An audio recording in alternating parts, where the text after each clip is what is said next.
et on ne les revoit plus. Et donc, toi, par contre, je t'ai revu une deuxième fois. J'espère que tu reviendras au DBF un de ces jours. Oui, c'était mon premier il y a la semaine C'est dernière et ta je compte première bien. décision? Non, c'était la première C'est fois ton que je premier? venais Ok. à DBF et j'ai trouvé ça vraiment très intéressant, donc je vais vraiment faire mon maximum pour revenir Ouais, pour voir les régulièrement. profils des gens qui ont réussi dans la vallée. Voilà. Exactement.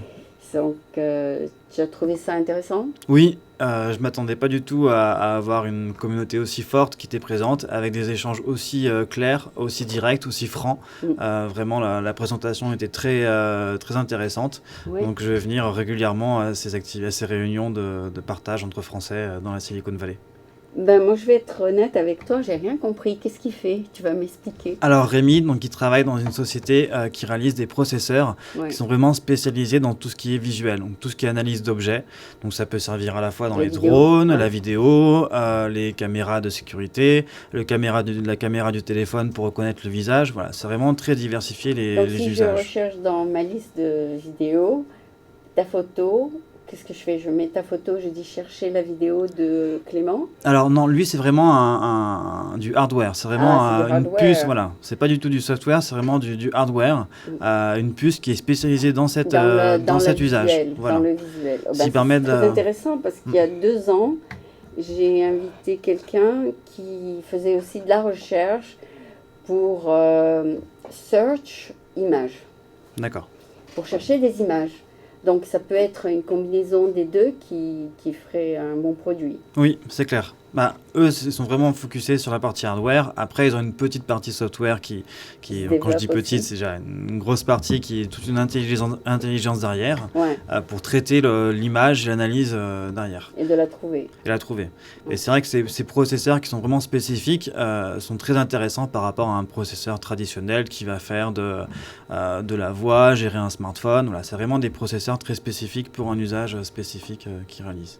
Ouais. Et moi j'ai pensé au fur des années, ça fait 29 ans que je fais ce programme, j'ai changé. J'ai des cheveux blancs maintenant, j'ai changé de style, je mets plus des jupes courtes et des talons. Enfin, je pense que un ordinateur va me trouver. Ah, alors lui, il n'est pas vraiment dans la reconnaissance d'image, mais Ouais. après, quand on regarde les logiciels qui existent maintenant pour faire l'analyse d'image, la reconnaissance de visage, Ouais. c'est vraiment très développé et très fort en termes d'analyse. Donc je pense que ça pourrait fonctionner. Ça pourrait fonctionner. Oui, ça regarde les traits du visage. Malgré que j'ai vieilli. Oui, ça va regarder les yeux, ça va regarder la forme du visage, l'emplacement, les Et traits. peut-être l'accent. Hein. L'accent aussi, j'imagine. Ouais. Donc, Ils vont me non. trouver. Hein. Mm. Parce que quand tu fais un Google Search, et ils mettent image, tu sais, dans Google Search, alors ils te montrent une image de moi il y a 30 ans, et une image de moi il y a 40 ans, et une image de moi il y a 10 ans, et une image de moi maintenant. Et les gens ils se demandent si c'est la même personne, quoi. Mais Google fait la même chose, ils te mettent des images de toutes les années.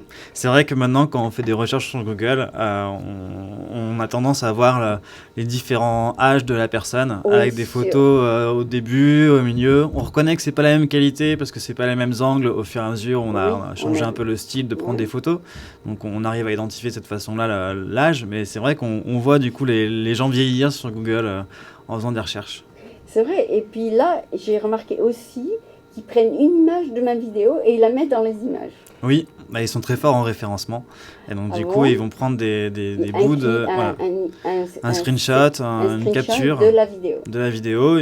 Parce qu'en ce moment, je suis en train de mettre les archives qui sont sur VHS en Oula. digital. Tout d'un coup, je vois plein de photos de moi qu'ils ont trouvées dans mes archives. Ils sont très forts. Hein. C'est leur force. C'est leur force de pouvoir screener en permanence tout ce qui se passe sur Internet. Sur Internet. Okay. Ouais. Et Il y a aussi une compagnie qui s'appelle archive.org. Et je suis allée les voir sur Clément. Et depuis que j'ai créé mon site en 2000, ils ont gardé chaque site.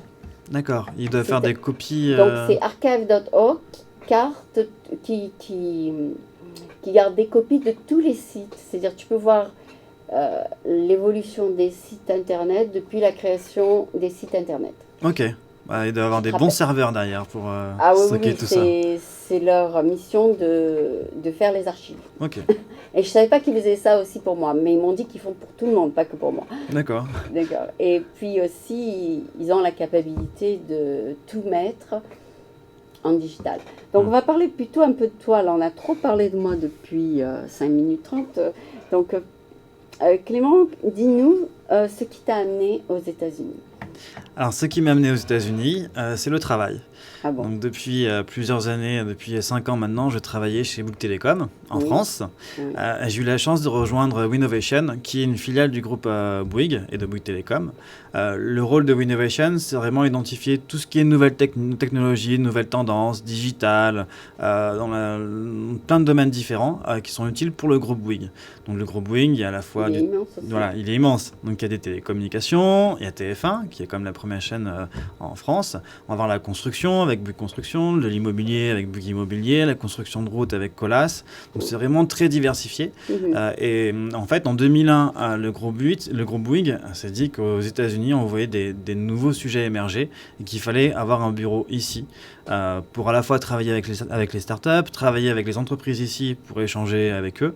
Ici, on n'est pas en concurrence avec un opérateur aux États-Unis parce qu'on n'est pas du tout sur le même territoire. Donc, on peut échanger des best practices. Donc, vous êtes opérateur de portable? On est opérateur de portable en France et de box. Et ici, on n'est pas du tout opérateur. C'est vraiment un bureau de veille pour discuter avec des entreprises américaines, des startups, des fonds d'investissement pour identifier vraiment tout ce qui est nouvelles technologies qui peuvent être utiles et améliorer la productivité du groupe. Apporter des nouveaux produits à Bouygues. Exactement. C'est pour ça que ça s'appelle innovation. Winnovation, c'est ça. Winnovation. Mais il y a le mot innovation dedans. Oui, exactement. Et win, vous allez gagner, quoi. Oui, c'est bien l'objectif. Des innovations qui vont vous faire gagner. Oui. Parce que même des compagnies comme Amazon, ils se lancent aussi dans le software, les serveurs, le cloud. C'est-à-dire, il n'y a pas de limite sur sur ce qu'ils veulent faire. Ils ont commencé juste avec les livres et maintenant c'est tout. Ils se sont diversifiés. Et c'est très intéressant de voir comment les entreprises américaines peuvent se diversifier dans d'autres domaines. De voir un Google qui va se diversifier maintenant à faire des devices, des téléphones, voir Amazon qui va faire des drones pour la livraison de colis. C'est vraiment très intéressant de voir ces évolutions. Ils sont ouverts à tout et Apple qui va faire maintenant les autos. Tu as vu ça? Non, j'ai pas vu la nouvelle annonce d'Apple. Ça s'appelle les autos Apple. Enfin, ça va être super technologie. C'est-à-dire tu montes dans ton auto, c'est super électronique. C'est-à-dire partout il y a des ordinateurs. J'avais déjà vu celle de Google, qui est assez impressionnante, mais pas encore celle d'Apple. J'espère l'avoir bientôt, parce qu'on a un Cupertino. Ça doit être quelque chose de très, très, disons, avancé comme concept. Oui, alors c'est vrai qu'ici, quand on regarde ces entreprises-là, elles sont très dans le futur. C'est des proof of concept, c'est des tendances qu'on va voir. C'est pas forcément applicable demain au marché français et aux entreprises françaises. Mais c'est vraiment intéressant de voir ces évolutions, de pouvoir anticiper les impacts sur le groupe. Et même d'un point de vue personnel, c'est très enrichissant de voir toutes ces effervescences et tous ces... Disons qu'ils veulent se mettre en l'avance des autres compagnies. Oui. Ils espionnent l'un sur l'autre, en fait. Ah, ça, ils doivent toujours surveiller ce que fait l'un l'autre pour essayer de ne pas avoir un temps de retard par rapport aux autres, c'est sûr. Oui, et j'ai lu qu'en Australie, il y a une ville qui sera la première ville, où il y aura des autos qui sera 100% conduite automatiquement. Il n'y aura pas un homme dedans qui attrape un guidon. C'est vraiment intéressant de voir l'impact des voitures autonomes sur la société, parce que typiquement le jour où on aura des voitures autonomes, on aura besoin de moins de routes, parce qu'en fait il y aura moins de bouchons, donc on pourra supprimer des routes, on pourra se dire qu'on rajoute des espaces verts, on revoit totalement différemment la circulation. Donc ils vont faire ça dans une ville et ils vont l'ouvrir sur plusieurs villes, je sais pas. Ça va être intéressant de voir les impacts que ça va avoir sur la ville. Et il y a la Chine aussi qui fait des trucs... ils ont une force de frappe en Asie qui est différente. Les moyens de transport au-dessus, parce que comme c'est très congestionné à Hong Kong, donc maintenant tu vas pouvoir carrément aller un étage plus haut pour te déplacer. Ça va être... Et puis ils ont maintenant les high-speed trains, les trucs qu'on n'a même pas à nous. On est obligé d'y venir au fur et à mesure vers toutes ces nouvelles technologies, toutes ces nouvelles façons de transport, parce qu'on a besoin de plus en plus de se transporter, toujours plus vite, et toujours plus de monde à transporter également. Il faut toujours ajouter des lanes. Oui, c'est ça, on n'a pas le choix. Un jour, on pourra faire de la téléportation, mais bon, c'est pas pour demain. Oui, même pour le Bay Bridge. Alors, ils font aussi les forecasts, comme la population augmente. Mhm. Et là, ils ont ajouté des lanes. D'accord. Mais combien de lanes est-ce qu'ils peuvent ajouter? Et ils vont devoir construire un autre pont à côté ou Voilà. inventer Oui, là, on ne autre peut pas chose. arrêter l'augmentation de la population. Non. Ça, c'est... Non. Après, il y a d'autres méthodes pour limiter le nombre de déplacements, typiquement le télétravail et tout Travailler ce à la qui est maison. voilà, les conf calls en webcam, etc., permet aussi de limiter les déplacements. Et on voit que les gens ont de moins en moins besoin de se déplacer dans le cadre de leur travail. Ils ont toujours besoin, mais peut quand même réduire le transport. Ah oui, d'accord. C'est permis en France C'est permis en France. de rester chez soi avec son ordinateur? Oui. Alors, je sais Ah que bon? chez Bouygues Télécom, nous, on l'a mis en place depuis quelques années Ah bon, et on fait du télétravail 1 à 2 jours par semaine. d'accord. Et c'est vraiment très utile. À la fois, ça permet d'avoir une journée où on va rester chez soi et pouvoir se concentrer vraiment sur un sujet. On n'est pas dérangé par un appel, par une réunion à laquelle on doit aller. Donc, ça permet d'avoir vraiment une journée de travail intense chez À la soi maison. et ensuite de limiter les transports ce Qui te jour-là, prennent toute ton énergie. qui prennent du temps, qui prennent de l'énergie. Oui, mais si tu as des enfants qui courent dans la maison, de droite et de gauche, c'est très distractant. Il y a beaucoup de Oui. distractions. Après, les Donc, si enfants... tu n'as pas 3 enfants, bon, c'est bon. Oui, Mais- même les gens qui ont des enfants, au final, ils sont à l'école, ou ils sont à la crèche, ou C'est chez la vrai. nounou. En pleine semaine, je pense pas qu'on ait trop de... Même les personnes qui ont des enfants ont trop de distractions pour ne pas C'est vrai travailler, je pense. Ouais. C'est À vrai moins que- d'avoir un bébé. Ok. À moins d'avoir un bébé, oui. Oui, d'accord. Donc, c'est bien pour les hommes de rester à la maison, mais pour les femmes, c'est difficile. Pour les femmes, pour les hommes et pour les femmes aussi, les deux. Non, mais une femme, elle va plutôt s'occuper de préparer à dîner. Elle va pas se mettre à l'ordinateur. Les hommes préparent de plus en plus à dîner également. Ah bon? Je pense que en tout cas dans nos générations, il n'y a plus de différence à ce point-là entre l'homme et la femme et que l'homme fait le ménage, fait les courses. Ouais. Personnellement, je Non, cuisine. mais à Yahoo, ils ont arrêté il y a 2 ou 3 ans de permettre aux femmes de travailler chez elles. Ah bon? Pour cette raison, parce qu'il y avait les enfants qui prenaient tout le temps de Yahoo. Ah ouais, ça C'est-à-dire c'est... les mères, elles préféraient s'occuper des gosses que de faire le travail de Yahoo.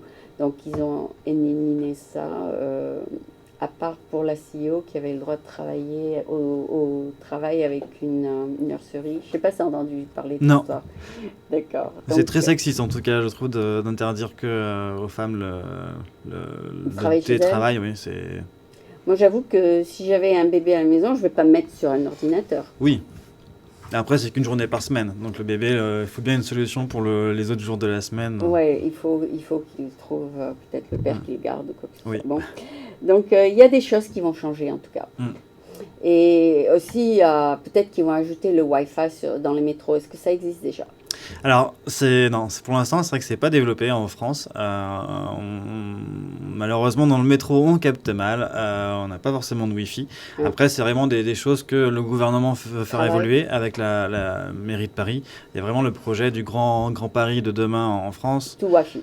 Et donc, il y aura, alors je sais pas si ce sera du Wi-Fi ou de la 4G qu'on captera dans le métro, mais en tout cas, il y a des accords qui sont en train d'être faits. J'ai vu ça dans la presse récemment. Ouais. Des accords entre opérateurs pour Ouais. pouvoir couvrir dans le métro Internet. Donc, si tu as ton iPhone dans le métro, tu captes. Aujourd'hui, on capte, mais seulement en Edge. Donc, on peut seulement envoyer des SMS et recevoir des SMS. appels. On Des n'a pas SMS. Internet sur le téléphone. D'accord. Donc, tu peux envoyer un SMS, mais pas un appel. Non, alors un appel, ça va dépendre des stations et de la qualité de réception. Mais, Ça dépend si c'est en dessus ou en ouais. dessous.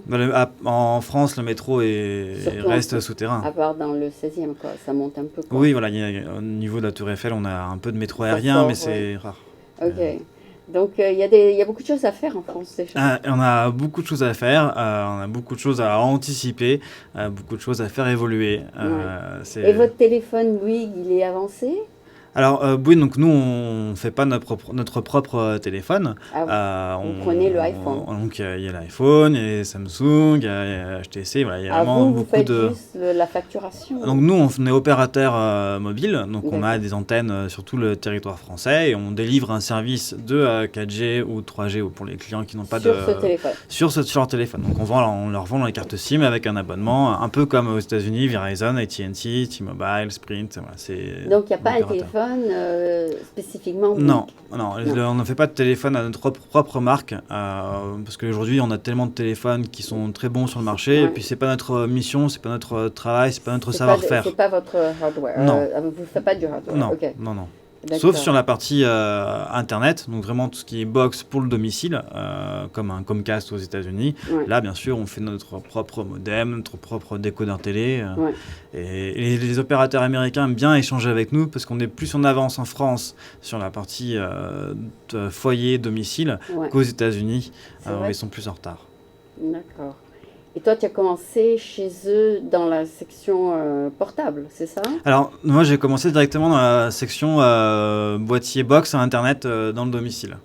Ok. Chez Bouygues Télécom. Boîtier box. Ça La s'appelle box, quoi? le modem, la B-box, voilà, ce qu'on appelle la qui B-box. mettait les modems dans les maisons. Voilà, alors je concevais avec les différentes équipes, je concevais le boîtier, le Les modem, lunettes ici, le c'est ça? décodeur. Alors oui, en fait en France on a eu une guerre des prix qui a fait baisser les tarifs. Ah, tant Et mieux, quand tant on mieux. regarde les tarifs ici aux États-Unis, ils sont très élevés pour avoir Internet, pour avoir la fibre. Combien c'est en France? En France, à 25-29 euros, on Quel a internet- quel- voilà. On a un abonnement Internet. Internet fibre optique Rapide, très élevé, rapide, rapide. sans limitation, Ah, ça, avec c'est la mieux télé qu'ici, compris, ça, c'est sûr. avec 150 chaînes, alors qu'ici, il faut payer plus de $100 pour avoir Pour avoir Internet. tout ça. Il faut payer $10 en plus pour le modem, $10 en plus pour le décodeur télé. Il faut payer à tous les niveaux. Ici, c'est vraiment un autre concept. Ouais, je trouve que c'est trop cher aussi ici. Mais un jour, ça va descendre. Quand on regarde T-Mobile et Sprint qui ont fait la guerre sur la partie mobile et qui ont baissé les prix, Mais est-ce que Bouygues peut venir ici et être un compétiteur de AT&T? non, c'est pas l'objectif parce qu'ici, pour être opérateur, il faut vraiment avoir son propre réseau, il faut Ah. avoir ses boutiques, qu'il y a son pas service encore. client, On en et avait c'est pas notre volonté. Vous êtes où, vous? On est en France. On Vous est n'êtes vraiment. pas allé dans l'Europe. Non, on est purement français, une entreprise totalement française. D'accord. Et pour vous installer aux États-Unis, vous avez dû ouvrir un nouveau nom, c'est ça? Alors, on a ouvert donc, on était aux États-Unis depuis 2001. Au début, Mhm. c'était vraiment une entité du groupe. France Télécom. De Bouygues Télécom qui Bouygues était, Télécom. qui était Ok, présente. Pardon. Non, c'est pas grave. C'est aussi un opérateur. Ok. Euh, Donc, il y avait juste un petit bureau Bouygues Télécom. Bouygues Télécom, et donc on a créé une vraie structure en 2011 qui s'appelle Winnovation, qui est du coup société américaine aux États-Unis. D'accord. À Cupertino. Ils se sont dit, voilà, Clément, il a de l'expérience et on va le prendre. C'est vrai que je connaissais bien le marché français. D'accord. Je suis passionné par les nouvelles technologies depuis Ouais. toujours. J'adore tout ce qui est nouvelles Tu fais combien technologies. de temps avec eux? J'ai fait 5 ans chez Bouygues Télécom. Ah, quand même pas mal. Et nouvelles technologies, j'adore ça. J'adore tous ces Faire sujets des autour de la nouvelle recherches. technologie, suivre, lire des magazines, regarder ce qui se passe sur Internet, tester des produits. Et donc, du coup, j'ai candidaté pour rejoindre le bureau aux États-Unis Ah, c'est extraordinaire. pour venir découvrir ce qui se passe ici, dans la vallée, et découvrir. Et comme tu es ingénieur, tu vas leur donner tes suggestions? Alors, je vais utiliser toutes mes compétences, à la fois ingénieur et toute mon Donc, tu vas être un expérience. consultant. Je vais être un peu comme un consultant, c'est ça, c'est un bon résumé pour regarder ce qui se passe ici et pouvoir aider à le transposer en France. Et même pour faire s'améliorer. mieux. Et faire mieux. L'idée, c'est de regarder ce qui se passe sur le marché américain avec un œil extérieur, en connaissant bien nos problématiques en France, et adapter au mieux et essayer de faire encore le plus possible, le mieux possible, tout ce qui se passe aux États-Unis. D'accord. Donc, mais étant donné que tu dis que vous n'avez rien en place ici du point de vue Wi-Fi Exactement. ou opérateur, vous allez faire des recherches dans un autre domaine. Alors, ici, en fait, on va passer du temps à rencontrer des startups dans les télécommunications, dans le digital, même des startups à rencontrer comme du Uber, du Lyft, regarder comment ils fonctionnent, comment ils sont C'est très organisés. avancé comme software, oui. Oui, et même comment ils gèrent leurs collaborateurs. Typiquement, voilà, quelles sont leurs politiques RH, comment ils font pour recruter des collaborateurs. On a vraiment plein d'autres choses à apprendre. Sur plusieurs niveaux. Sur Ok. plusieurs niveaux, voilà, tout ce qui est organisation en interne, la gestion des vacances aux États-Unis qui est totalement différente, les Il y a points aucune question bénéfiques. là-dessus, tu n'as pas besoin d'un scientiste pour le voir. Non, mais on a besoin d'échanger avec ces entreprises-là pour se rendre compte de qu'est-ce qui est bien à faire, qu'est-ce qui marche, c'est quoi le ROI. Qui marche pas? Voilà, oui, exactement. Et qu'est-ce qui serait intéressant de transposer dans le modèle en France. Mais il ne faut pas aller en arrière en français. Ah non, il ne faut pas aller en arrière, c'est sûr. D'accord. On a quand même des privilèges, des droits en France sur lesquels il ne faut pas Il ne faut pas résigner. retourner au temps Faut pas renoncer. Hein. du 19e siècle. Non, non. Non, là, je trouve que les États-Unis sont un peu en arrière du point de vue vacances et repos. Ah, ça, c'est sûr qu'ils sont en arrière. Après, il y a de plus en plus de startups qui ont des vacances Changer ça, illimitées. Voilà. qui ont changé ça. Qui ont ouais. changé le principe, où les vacances sont plus comptées. Par contre, le collaborateur doit faire correctement son travail. Et les entreprises américaines se rendent compte qu'avec des vacances limitées, au final, souvent le collaborateur prend moins de vacances Ah bon. parce qu'il est encore plus responsabilisé. Non, non, mais aussi dans les compagnies, comme tu dis, les startups ou les petites compagnies, le CEO, il prend une semaine de vacances toutes les 2 semaines, Mm. mais ça ne s'applique pas aux employés. Non, non. Donc, il y a, disons, il y a des règles qui s'appliquent aux gens à un niveau supérieur qui ne s'appliquent pas aux employés. Oui.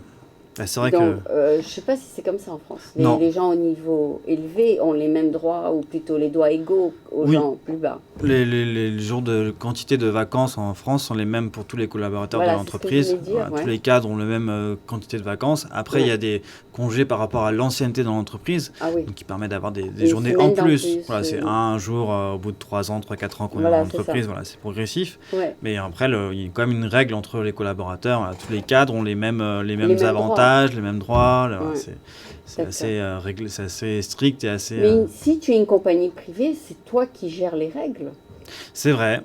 Non, c'est vrai que ça m'étonne pas qu'aux Il n'y a pas de États-Unis, ils syndicats, se il n'y a pas permettent des unions, il n'y a pas des gens qui vont venir te voir et te dire ah non, il faut être juste, il faut donner le même nombre de vacances à tes employés. Ils s'en fichent. Il dit moi j'ai créé l'entreprise, je fais ce que je veux. Oui. Je peux aller en vacances une fois par mois, c'est mon, c'est mon travail. L'essentiel c'est que je les paye. Oui, c'est clair. Et les startups américaines ont plus de liberté, je pense, sur ces sujets-là. Après, un CEO qui vient de lancer sa boîte, à mon avis, il n'a pas trop le temps de partir encore en vacances toutes les 2 semaines. Pas s'il vient de lancer sa boîte. Ce que je veux dire, c'est qu'il y a beaucoup plus de liberté. Il n'y a personne qui va aller se plaindre chez les syndicats ou quelque chose. Ils disent regardez, notre boss, il prend trop de vacances. C'est sûr. Ici, c'est une mentalité différente. Voilà. On responsabilise plus le collaborateur. Il n'y a pas de protection sociale comme en France. Il y a du pour et du contre. Les États-Unis, ça fonctionne bien, ce système pour eux. Ça permet d'avoir de plus en plus de startups et d'avoir de l'innovation, une force de frappe importante. En France, on a un passé qui... Mais maintenant que tu es en France, aux États-Unis, tu as les mêmes vacances que lorsque tu étais en France? Non. Ah non, j'ai un contrat américain. Tu as un contrat américain avec 2 semaines, comme tous les Américains. Donc, je suis là depuis 10 jours, donc je n'ai pas encore tous les détails en tête. Je suis encore en phase d'adaptation. Mais tu vas regresser là, parce que tu es aux États-Unis. Oui, après, il faut savoir refuser à des avantages pour en avoir d'autres. D'accord. Tu peux négocier aussi. Oui, après, on peut toujours s'arranger intelligemment avec son management pour les congés. Il n'y a pas de règles tu dis, voilà, strictes. Je veux 2 semaines de plus sans paye ou quelque chose comme ça. Oui, c'est vrai que nous, en tout cas, on a une culture française chez Innovation, on est issu de la France, donc tout ce qui est congé sans solde, on comprend, voilà. On fait déjà un sacrifice à venir, un bon sacrifice. C'est loin d'amis, famille. Voilà, moi je suis venu tout seul ici, voilà, donc il faut au moins aussi un avantage pour recharger tes piles oui, en France. Un mois c'est beaucoup pour rentrer en France, mais au moins pouvoir rentrer de temps en temps en France.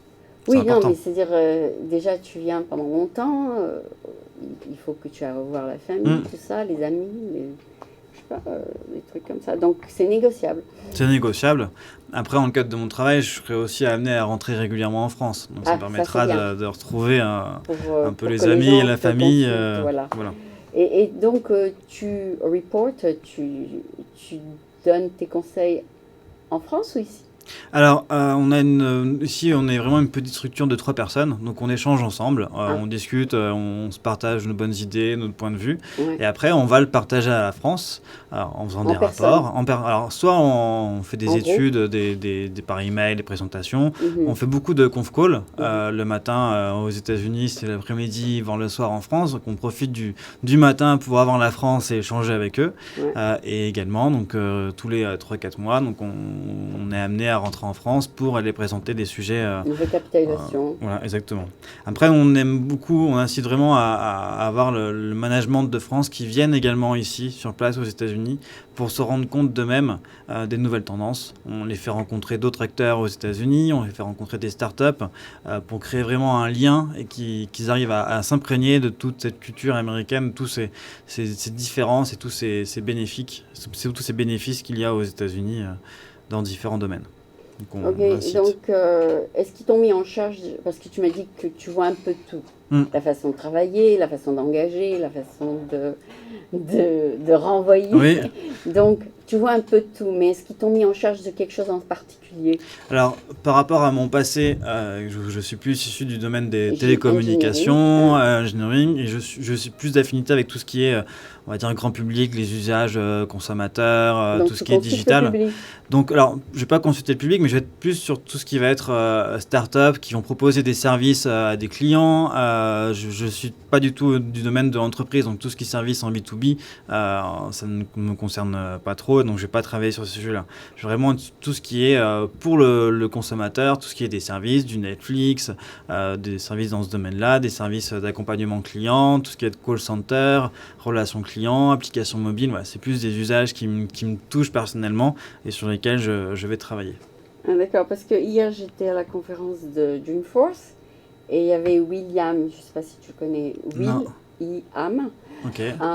Il a parlé des wearables, c'est-à-dire tu peux mettre des trucs électroniques dans ta veste, dans ton pantalon, c'est-à-dire les habits et le sac peut avoir, au lieu d'être un sac où tu mets un tas d'objets, ce sera un sac qui est un électronique. Qui lui-même est connecté. Qui lui-même, donc au lieu de mettre des objets différents dans le sac, le sac lui-même est déjà l'objet. Donc, je ne sais pas si tu as entendu parler de toutes ces innovations. Non, mais c'est vrai que toutes ces innovations-là, pour nous, elles sont très intéressantes pour voir quel va être l'impact sur la connectivité du client. Ouais. C'est-à-dire, il a des objets connectés, il a des vêtements connectés. Ouais. Du coup, tu vas acheter un sac Hermès, et tout d'un coup, il y a tout dedans, tu n'as pas besoin de rien mettre dedans. Voilà, donc après, tu as ton ordinateur dedans, exactement. tu as ton portable, tu as tout. Tout est connecté. Et après, il faut voir comment ça fonctionne, comment les startups comme Will.i.am organisent cela. Est-ce qu'il y a une carte SIM dans le sac à main? Est-ce que c'est du Wi-Fi? Du coup, quel est l'abonnement derrière dans les chaussures? Ouais, donc ça va être une révolution, je pense. Oui, et qu'il faut anticiper. Il faut voir comment les opérateurs américains, est-ce qu'ils vont proposer une carte SIM pour le sac en plus, pour les chaussures? Est-ce que c'est un autre abonnement téléphonique? Comment ils arrivent à rentabiliser ça? Comment ils présentent ça? Comment ils le marketent d'un point de vue client? Au bout de combien de temps ça va vraiment se mettre en place? La part de marché au fur et à mesure. Donc c'est vraiment très intéressant de voir tous ces sujets comme les vêtements connectés, tout ce qui est voitures connectées, de voir les évolutions. Si tu as déjà ton téléphone dans ta poche, tu n'as pas besoin de mettre un téléphone dans la poche. Non, c'est clair. Tu peux parler comme ça et ça parle. Oui, après ça reste encore du futur, mais c'est bien qu'il y ait des acteurs comme Will.i.am qui se mettent sur le domaine pour faire avancer les sujets et faire avancer les technologies. Oui, ils font de la recherche là-dessus, bien sûr. Parce qu'il faut peut-être des tissus différents, il faut un tas de trucs qui rentrent en jeu. C'est vrai que ça va révolutionner plusieurs industries. Ça va toucher à la fois les fabricants de vêtements, la mode, qui se positionnent sur ces sacs à main. Est-ce que c'est Hermès? Ça va se mettre dans les bijoux aussi. Oui, mais du coup les bijoux demain, ils vont être faits par qui? Par des bijoutiers ou par des Apple? Voilà. Qui va récupérer le marché? Qui va se positionner? Qui va vendre le plus de produits? Qui va faire où est-ce qu'on va vendre ça? En boutique ou les boutiques d'un opérateur, la boutique d'un magasin de luxe. Vraiment, voilà, c'est important de voir comment toutes les évolutions que cela va entraîner sur le marché et sur l'industrie. Et donc, si quelqu'un justement invente quelque chose de tout à fait qui n'a pas encore apparu en France, est-ce que c'est votre devoir de le faire aussi en France? Alors, nous, l'objectif, c'est vraiment pas quand une startup de copier. Voilà. Quand une startup fait un produit, nous, on veut pas avoir le produit pour après le copier et le faire nous-mêmes. La startup, elle le fait très bien. L'idée, c'est de mettre en relation cette startup avec la France et qu'on fasse travailler cette startup. Nous, on veut vraiment pas faire de la copie. Chacun a son propre domaine d'activité, son propre expertise. Faut pas copier ce que les autres font très bien. À moins que c'est plus populaire que ce qui existe en ce moment. Oui, après, l'intérêt, nous, essaie vraiment de trouver des startups qui sont en train de finaliser leurs produits, qui ont déjà un produit, pour qu'on voit techniquement, concrètement quelle est leur proposition.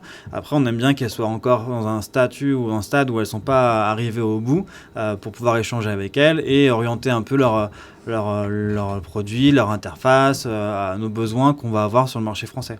Il faut savoir échanger avec eux pour que ça soit un win-win dans les deux sens. D'accord. Et quel magazine américain tu subscribes pour voir les innovations? Alors, pour l'instant, ça fait que 10 jours que je suis aux États-Unis, donc j'ai pas encore souscrit. Mais le magazine que j'aime bien et que d'ailleurs j'ai dans mon sac, c'est le magazine Wired. Ils mettent les nouveaux. Voilà, ils mettent à la fois des nouveaux produits, ils parlent de tout ce qui est nouvelles émissions, nouveaux films, de sujets de... Ils sont dans la Silicon Valley, non? Je sais pas du tout. Oui. Je sais pas où est-ce qu'ils sont, mais en tout cas, c'est très intéressant comme magazine. J'essaie de l'acheter régulièrement, même quand je venais en vacances avant aux États-Unis, je l'achetais. Donc là, j'en ai pris un. Et tu n'as aucun problème avec l'anglais? Non, alors il faut que j'ai encore de la pratique à faire, à m'améliorer sur le sujet. Ouais. Mais je comprends très bien l'anglais. Je voyage depuis plusieurs années à l'étranger, donc je comprends. Après, il faut que j'arrive à pratiquer pour être de plus en plus fluent quand je parle en anglais. Mais ça arrive avec le temps. Tu as fait 31 minutes en anglais, donc on va maintenant passer à la partie en anglais. Et merci de m'avoir dit que tu sais le parler. Donc, il n'y aura pas aucun problème. Donc, j'espère. So now we're going to go to the English part of our show with Clement Antonios Blanc, who is, I would say, a researcher, innovator, consultant. Yes, that's it. I'm innovation manager. Yes, I'm looking about all stuff something new. Yeah, something new and good, something working, something having some proof in the US to do it in France. To suggest to do it in France. Yes. So I'm working at Winnovation. It's a French company here in the US, working for the Bouygues Group. Bouygues Group, it's a company with telecommunication, TV channel, construction, real estate, so in many fields. And we are looking about new innovation, new startup, new things that are working here in the US. How big are they? We are more than 100,000 people. Really? Yes, it's a really big company. And here you have a lot of stuff that can be used in France in our company. About the internet, about the digital, about the drones, the VR, the management, the way to employ people, the process. It's very large. So you have more than 8 hours a day to work on? Yes, I've got a lot of stuff to do, and that's why it's really interesting to come here. Yeah, so you're going to wear many hats for different industry, different levels. My work is really to be aware of everything that's happening here, and even if sometimes it's like in the food industry, it may be interesting because it can be used also for retail in France, for retail about telecommunication, for everything. There's many applications to a certain idea. Yes, and when you look at startup, they a lot of the time they are working for retailer, for telecommunication, aviation. It's really large, and you can have one startup working in many fields, and that's nice for the startup too, to scale and to have a lot of customers. It's good for them, and it's good for us. Yeah, because like with Amazon, I know in France they're way behind than America. They don't deliver themselves in France. They go through the post office, I think. But it's coming. I mean, slowly but surely, France is catching up. Yes. And they're going to do all the different things that we are capable of doing here because we have people who say, go for it, you know. Yes. And for example, Amazon, since few weeks, they are delivering food also in France, in Paris, but only in some part of Paris. Okay. But, so they started. Yes, they just started. And Fresh, it's called Fresh. Yes. And it's good for old people who don't have time to go out or who are too cold in the winter to go out. Yes, sometimes you don't want to get out to do your grocery stuff, so Amazon is nice. I remember my mother, after when she was old, she would have to call my daughter to shop for her because it's too cold. Yeah. So it's a good solution for certain people, the handicapped, all kinds of people. Yes. So yeah, so it's coming to France, thank God. So tell us. I know you're here only 2 weeks, right? Yes. So tell us, since so many, where are you gonna start? You gotta start somewhere. I'm gonna start by meeting some startup. French, American, all kinds? Both. It's really interesting to meet Americans first. Yeah. Americans startup to know what is the trends here in the startups. It's also interesting to meet sometimes some French startups that are now in the US to develop and to scale. So sometimes. So you made Daylighted at DBF? I'm gonna go a lot to DBF to be always aware of new trends, of new There's new a lot stuff. of startups that go to DBF. And Perisoma also is a co-working space with startups. Okay. Yeah, Perisoma, they have the startup called Refinery where they help startups take off the ground. I don't know if you heard about that. No, not yet. But it's a French startup. They give seed money, 50,000 to a company, and then they help them get off the ground.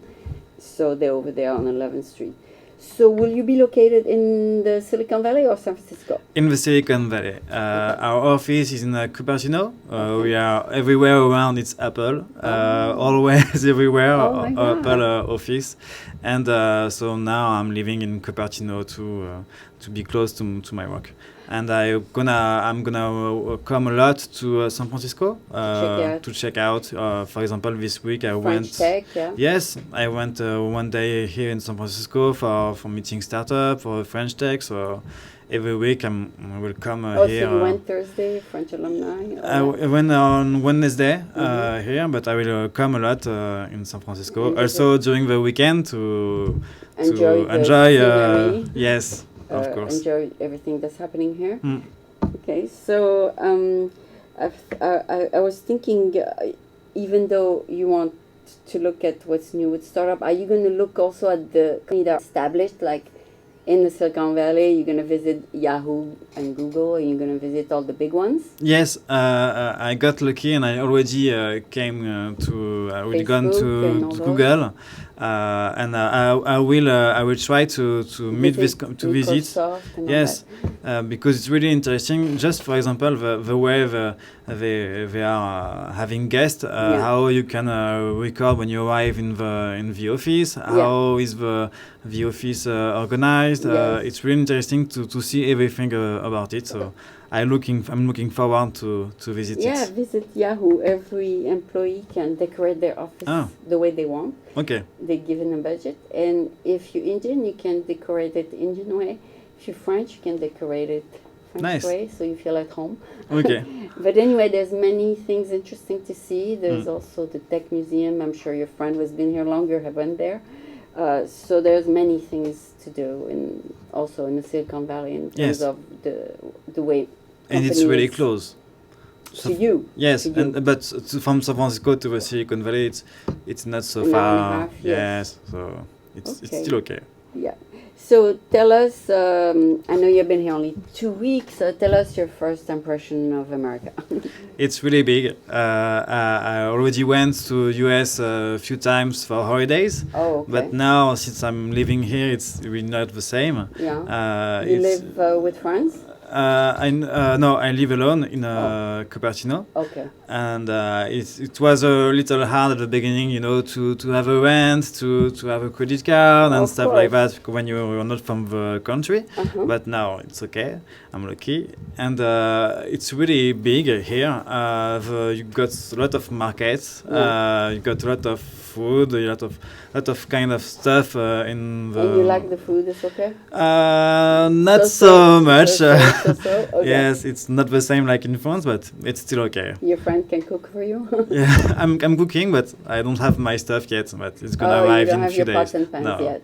Okay. It will arrive. So everything's good. Yes, I was surprised yesterday in the market because in the US they're already selling the stuff for Christmas and Halloween and this kind of stuff. And it's very early in France. We don't have Christmas stuff at this time of the year in the market. Yeah, now they're gonna prepare for the Halloween party, October 31st.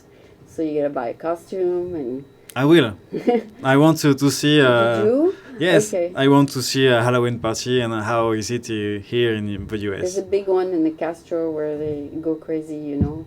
But I assume the clothes you're wearing are still French clothes. Yes, I will try to have a French costume and have a nice evening for Halloween. Oh, great, great. So come to San Francisco then. Yes. That's where all the parties will be. Yes, every And- weekend I hope. Yes? Oh. I will try. So you rent a car, or your friend drives you, whatever? I don't have a car yet. Yeah. But I will. I'm Take looking to. Caltrain. Yes, for the moment, but I'm looking to buy a car Or rent as soon just as for the possible. weekend, yes. But I will need a car for work because in the Silicon Valley you have The distance are too high. So Yeah, too much. Yeah. Okay, so you thank you so much. I don't know if we explain in English what you do here. Tell us in English what you do here. So I am looking about innovation, Yeah. all kind of innovation that can be used in the real estate, in the TV channel, in the telecommunication, in the Because construction. that's where your company does. Yes, because I'm working for a French company, which have a lot of field in France about telecommunication, TV channel, real estate, construction, road construction. So everything that can be used for That our company. ideas. Yes, that ideas, the products, the way of thinking, the way to approach new stuff. So we are looking at a lot of stuff that we are doing here in the US. Okay. And what is better in France than here? Because you want to see what's better here than France. But tell us what's better in France. A lot of stuff is better in France. It's not the same, but in France the food is better, Oh, for example. we just talked No. about that. Okay. Uh, No, but in terms of yes. management, in terms of hiring, firing, what Yeah. is better in France? In France, the employee have got more security than here in the true. US. Oh, yeah, that's true. Yes, In more. US, 15 minutes and bye-bye. Yes, in France, when you have a contract, you have more securities, you have Okay. more advantage for the holidays, for example. Mhm. And in France, I think in few fields we are better. For example, for construction, I think we are better in France than the US. Really? Also for example, in the TV channel, here in the US, we've got a lot of advertising when you Too much. Yes, a lot, too much. But in France, we have some rules with the government, so we That don't have a lot. limits, that Yes, that limits. limits. So I think for the TV, we are better in France. Okay. Yes. So you have on both sides good and bad stuff, but Okay. And in France, there's still a couple private channels, no? yes, Okay. yes. So they and can do what they want. They can do what they want, but they are following rules with the government. With Not too much advertising? yes. Oh, okay. Okay. So they still have to follow the Yes. regulations. Yes, we have a regulator in France which is driving the advertising stuff on the TV channels. So, France. since the election is in November in America Yes. and in May in France, you're going to follow both? Yes, it will be really interesting. It's really interesting right now to see the election in the US. Yeah, And in about 50 days, yeah. Yes, and the impact on the newspaper, on the channels of. Actually, in a month. It's going to yes. be November 8th. And Exactly 1 month. it's a good learning for France to see how the election is going. Process, yeah. Yes, process to prevent and to be ready for the French election. For example, to see do you have new apps telling about the election? Do you have new kind of TV shows about it at the television? Do you have new kind of advertising? So it's really interesting to see how the US is Do you dealing have with. an app to register to vote? Not yet. I don't know. I'm not gonna vote here in the US, but I will Not yet. vote. No. You will register with the French consulate Yes, to vote for France. in May. Yes, in May. Okay. They're still in the primaries in May. Did they eliminate the ones they don't want? I'm not really sure. I'm not following really good The the last news. two at the end, right? Yes, But right now it's still about yes, 8 we of have them. a lot right now. Yes. I've heard that some have resigned. Some They of say goodbye yes. To So we less will than see. 5%, they go. So I think we've got like 5 or 6 people right now in France. Sarkozy's still in the race? Yes, I think so. Sarkozy, Hollande's still there. Yes, And we've then got. you have Fillon, I think. Yes. And then you have Le Pen. Yes. And then you have Bayrou. I don't know. Yes. He's Okay. from Paris. And then one more, Juppé. Ah, maybe. Yes. You got new people, old people. You got both. All right. So you're going to vote for the primaries. I mean, for the elimination. Yes. Okay, great. I go. Consulists tell me come and vote. And Yes. We have to vote. It's important to go to vote. Yeah, but I vote both countries. Yes. because I've been here for a long time. So anyway, it has been a pleasure to discuss with you because Me too. you are open-minded and very intelligent. And I'm happy that I met you. Thank you so much. Thank you so much, Sue. 45, my goodness.